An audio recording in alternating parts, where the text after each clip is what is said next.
जो चर्चा करेंगे आज अपना जो टॉपिक रहेगा वह रहेगा अपादान कारक यानी अपादान से अलग। और उससे पहले अपने जो विभक्तियाँ पढ़ी है उसके उपपद विभक्ति और कारक विभक्ति जो पढ़ी है, तो जो पंचमी विभक्ति के अंदर क्या होता है, अपादान से अलग यानी कोई वस्तु कहीं से भी अलग हो रही है तो उसके योग में जिससे अलग हो रही है तो उसमें हमेशा पंचमी विभक्ति का प्रयोग है वह किया जाता है। तो देखिए ध्रुवम पाए अपादानम यानी ध्रुवम पाए अपादानम यानी दो पदार्थों का जो अलग होना, उसके अर्थ में जो ध्रुव होता है, ध्रुव का अर्थ होता है स्तर, तो उस कारक की अपादान संज्ञा होती है किसके अंदर, जो स्तर है उस शब्द के अंदर हमेशा कौन सी विभक्ति का प्रयोग होगा, पंचमी विभक्ति का प्रयोग है वह होगा। यानी दो पदार्थों के अलग होना अर्थ में जो कारक ध्रुव यानी स्तर रहता है, जो एक ही जगह पर रहता है, स्तर रहता है, तो उस के अंदर पंचमी विभक्ति का प्रयोग है वह होगा। देखिए छात्र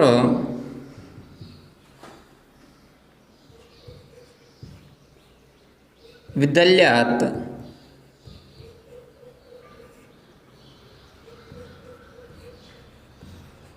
गृहम् आगच्छति।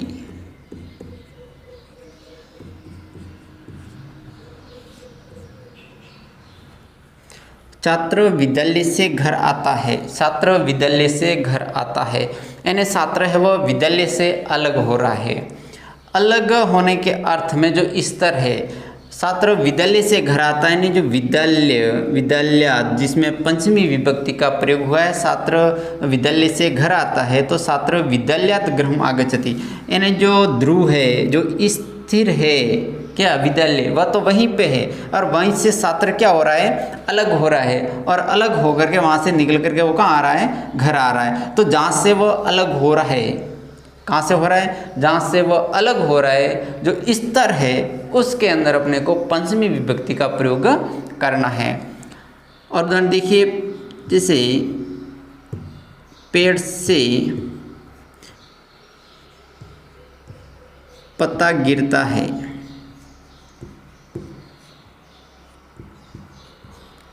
अब पेड़ से पत्ता गिर रहा है तो पेड़ है वो तो स्तर है और उससे पता है वह अलग हो रहा है, तो किससे हो रहा है, पेड़ से, तो इसको अपन संस्कृत में वृक्ष, और जब अलग हो रहा है तो उसमें पंचमी विभक्ति का प्रयोग होगा तो अपन करेंगे वृक्षात। क्या होगा, वृक्षात पत्रम पतति यानी पेड़ से पता है वह गिरता है। यानी कोई वस्तु कहीं से अलग हो रही है और उस अलग होने में जो स्तर है उस शब्द के अंदर अपने को क्या करना है, पंचमी विभक्ति का प्रयोग करना है। और अपने एग्जाम में जो पूछा जाएगा वह इस तरह से होगा कि रेखांकित पद में कौन सी विभक्ति है और उसका कारण लिखना होगा, तो वो पूछी जाती है अपने उपपद विभक्ति। तो अब देखिए दो विभक्ति होती है, अपन पहले बता दिया है, क्रिया जो कारक विभक्ति और एक उपपद विभक्ति होती है। उप का अर्थ आपको पहले से अपने पढ़ा हुआ, उप का अर्थ होता है समीप, समीप के अर्थ में।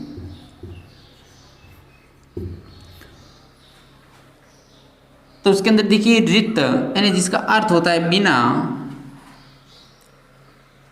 तो अगर इसका भी वाक्य में प्रयोग होता है तो उससे पहले जो शब्द होगा यानी पास वाला जो शब्द होगा तो उसके अंदर क्या होगा, पंचमी विभक्ति का प्रयोग होगा। ज्ञानात् रीते मुक्ति न भवति यानी ज्ञान के बिना मुक्ति नहीं होती है, ज्ञान के बिना मुक्ति नहीं होती है। तो बिना के अर्थ में यानी रित के अर्थ में क्या होगा, किसके बिना मुक्ति संभव नहीं है, ज्ञान के बिना, तो ज्ञान शब्द के अंदर पंचमी विभक्ति का प्रयोग होगा।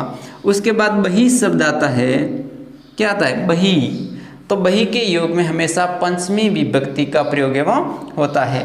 तो छात्र ग्रामात् बहि गच्छति, छात्र गांव से बाहर जाता है, तो कहाँ से बाहर जा रहा है, वह गांव से, यानी बही के योग में यहाँ पर अपने को क्या करना पड़ेगा, पंचमी विभक्ति का प्रयोग होगा। यानी छात्र गांव से बाहर जा रहा है, किससे बाहर जा रहा है, यानी अलग किससे हो रहा है, गांव से, तो उस बही के योग में यहाँ पर पंचमी विभक्ति का प्रयोग एवं होगा।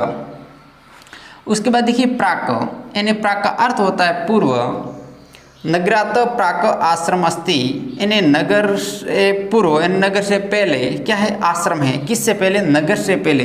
तो प्राक से जो पहले है नगर, तो उसके अंदर देखो पंचमी विभक्ति का प्रयोग हुआ है। तो यहाँ पर होगा नगरात प्राक आश्रम अस्ति, नगर के पहले आश्रम है। तो देखिए जो रेखांकित पद है उसके अंदर अपने को क्या बतानी है, विभक्ति बतानी है और उसका कारण बताना है। अब जैसे रेखांकित पद है, कारक विभक्ति लिखा था, तो अपने को इस शब्द के अंदर कौन सी विभक्ति है और उसका कारण क्या है। तो पंचमी विभक्ति बही योग है, यानी बही के योग में इस शब्द के अंदर क्या हुआ है, पंचमी विभक्ति का प्रयोग हुआ है। प्राक योग पंचमी विभक्ति, यानी प्राक के कारण ही नगर शब्द है, उसके अंदर नगरात जो हुआ है वह पंचमी जो विभक्ति हुई है उसका जो कारण है वह है प्राक योगे। फिर अन्य का अर्थ होता है दूसरा, रामात अन्य स क अस्ति, यानी राम से अन्य, राम से दूसरा वह कौन है, राम से दूसरा वह कौन है। किससे, राम से, यानी राम से दूसरा वह कौन है। तो अन्य के योग में भी क्या होगा, जिससे वो है जो स्तर है उसके योग में हमेशा पंचमी विभक्ति का प्रयोग है वह होगा। फिर देखिए अनंतरम, यानी बाद में। तो यशवंत पठनात् अनंतरम क्रीडा क्षेत्रम गस्ती, यशवंत पढ़ने के बाद खेलने जाता है, यानी दो क्रिया कर रहा है बाद में, यानी यशवंत पढ़ने के बाद, पहले क्या कर रहा है, पढ़ रहा है, पठनात् यानी पढ़ने के बाद में अंतरम।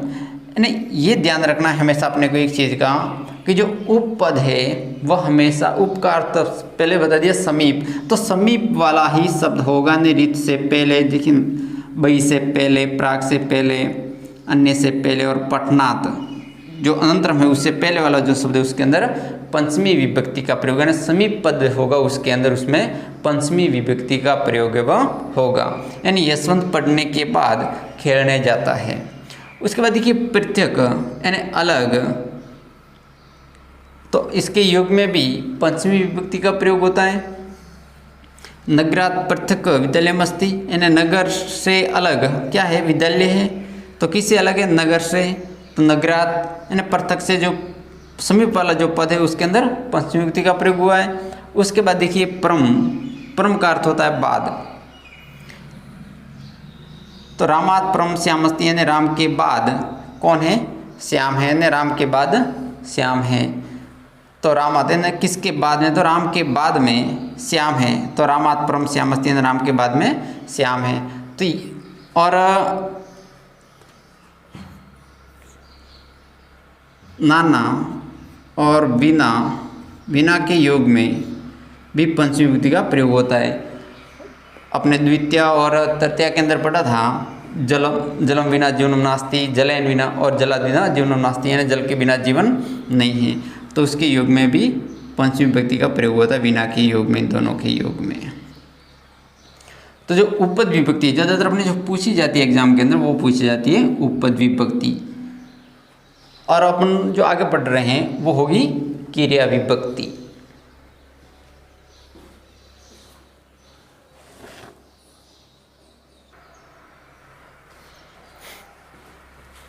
तो देखिए जो उपपद विभक्ति और अब पढ़ेंगे क्रिया विभक्ति।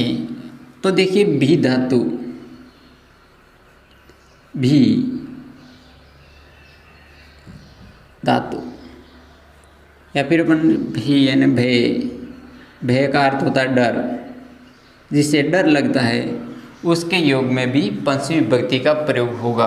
यानी बी धातु अपने को ध्यान रखना और इसके रूप सलेंगे वो सलेंगे विभेति।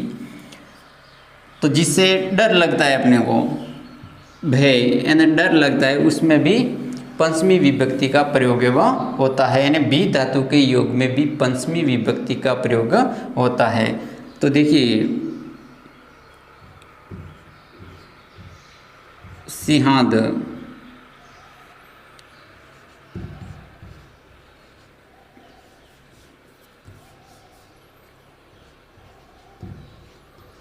विभेति, यानी सिंह से डर लगता है, जिसे डर लग रहा है, जिसे भय लग रहा है, उस शब्द के अंदर पंचमी विभक्ति का प्रयोग होगा।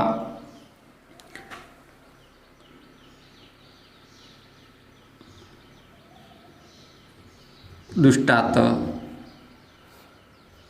बिभेति,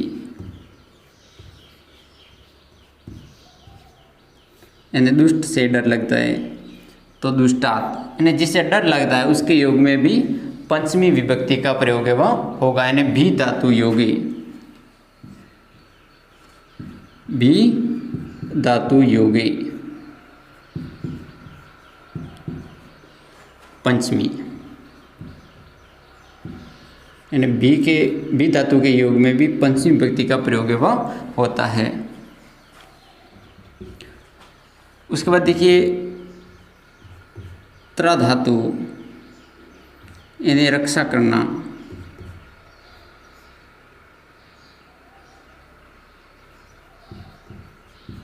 तो रक्षा करने के योग में जो रक्षा कर रहा है उसके योग में भी क्या होगा, त्र धातु के योग में पंचमी विभक्ति का प्रयोग होगा।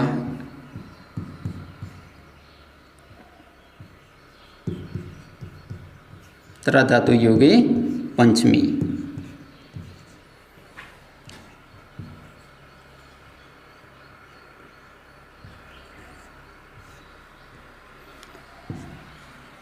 तो रक्षा करना, तो उसके योग में भी क्या होगा, पंचमी विभक्ति प्रयोग होगा, हरो त्रायते, हरियव रक्षा करता है। तो जो रक्षा करता है उसके योग में भी क्या होगा, पंचमी विभक्ति का प्रयोग है वह होगा।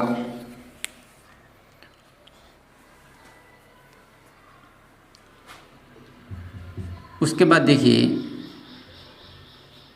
जन धातु, यानी उत्पन्न होना,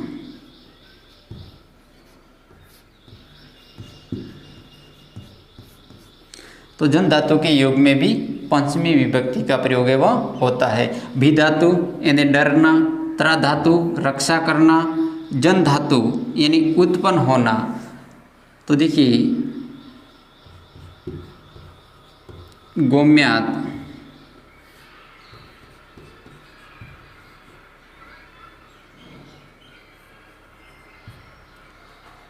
वर्षिक जायते,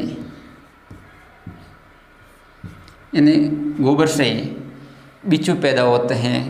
गोम्यात वर्षिक जायते यानी गोबर से वर्षिक जायते, यानी जन धातु उत्पन्न होना, जिसे उत्पन्न होते हैं गोबर से बिच्छू है वह उत्पन्न होते हैं। कामात,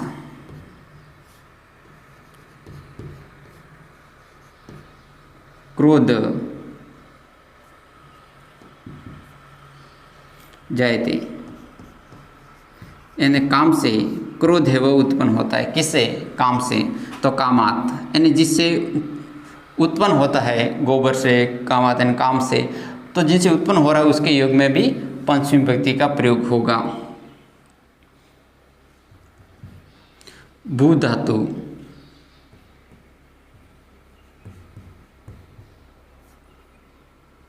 योगे पंचमी, यानी भू धातु के योग में भी पंचमी विभक्ति का प्रयोग है वह होता है। जैसे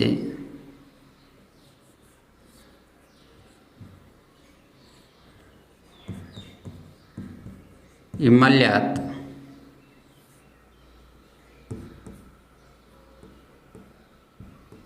गंगा प्रभवती, हिमालय से गंगा वह निकलती है। तो भी धातु, त्र धातु, जन धातु, भू धातु, तो इनके योग में भी पंचमी विभक्ति का प्रयोग है वह होता है। जिससे डर लगता है, जिससे रक्षा की जाती है, जिससे उत्पन्न होता है, और जिससे क्या होता है, निकलना, भू यानी निकलना। तो इसके अर्थ में भी क्या होता है, पंचमी विभक्ति का प्रयोग है वह होता है। ये कुछ कारक जो क्रिया विभक्ति है, यानी क्रिया के आधार पर उसमें परिवर्तन आता है कारक के अंदर, और कुछ उपपद होते हैं जिनके आधार पर क्रिया में पंचमी विभक्ति का प्रयोग है वह होता है।